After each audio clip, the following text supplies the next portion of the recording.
WYFF News 4 investigates right now. The 13th Circuit Solicitor is looking over the 300-page Grace Report, looking at possible criminal charges. The question is, did Bob Jones University overlook sexual abuse disclosures, and did the university really protect its students? Today, one victim named in the Grace Report tells her story. It's one that is hard to hear, but is changing lives. I was scared to death.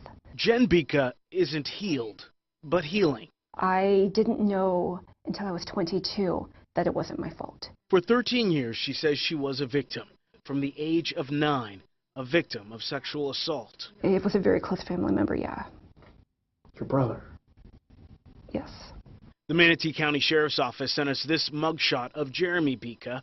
He's charged with multiple counts of sexual battery upon a child less than 12 years of age.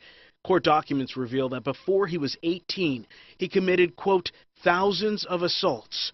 Jen says she was victimized at home, in the car, even in church, and it was fear that kept her silent. You know, when you can't go to bed at night without fear of what's going to happen, when you can't go take a shower without fear of what's going to happen, when every single day of your life has this looming cloud of what might happen, I'm surprised I survived it, to be honest with you. But she did survive and found escape from home here.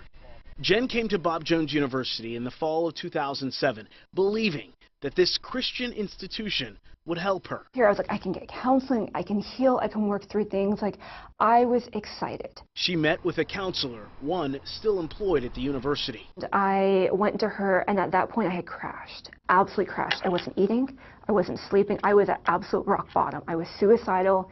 For me, it was, if this is what my life is going to be like, then I didn't want to live anymore. Listen to what she says she was told.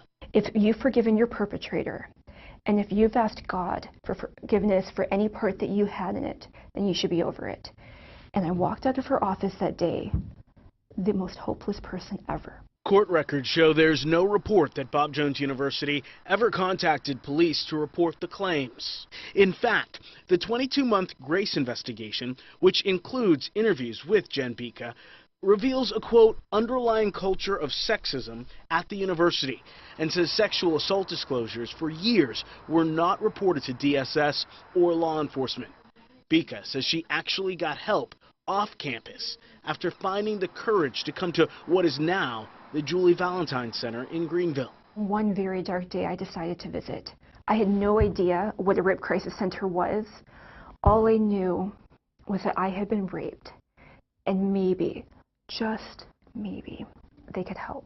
After months of counseling, never telling her family or Bob Jones University what she was doing, she says she found enough strength to finally report the crime. I was actually a junior at Bob Jones when I reported my rapist to the police. She says she did see God at Bob Jones University, but not in the staff or in the school itself, but in relief and freedom from the pain she was suffering.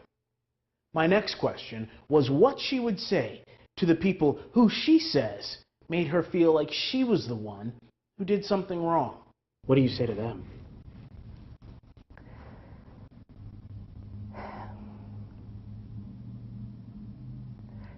I wish that they could grasp the damage their words caused. I wish they could know the additional pain that they caused me and so many others. If not for the off-campus help from the Julie Valentine Center, Jen Bika doesn't know if she would be alive today. You know, they told me it wasn't my fault, and I know that's such a simple thing, but I needed to hear it, and I needed them to tell me it over and over until not just my ears heard it, but my heart heard it. We reached out to Bob Jones University and gave them a chance to sit down and talk with us about the Grace Report recommendations. They declined an on-camera interview, saying prior to the release of the Grace Report, President Pettit said Bob Jones University intends to thoroughly analyze each finding and recommendation in the Grace Report and respond appropriately. We are committed to making needed changes to better reflect our values and show victims the love of Christ. In January, the president tasked a committee to provide advice and counsel to him on the report findings and recommendations, end quote. Meanwhile, Jen Vika is speaking at a fundraiser for the Julie Valentine Center. The sold-out event is this Thursday.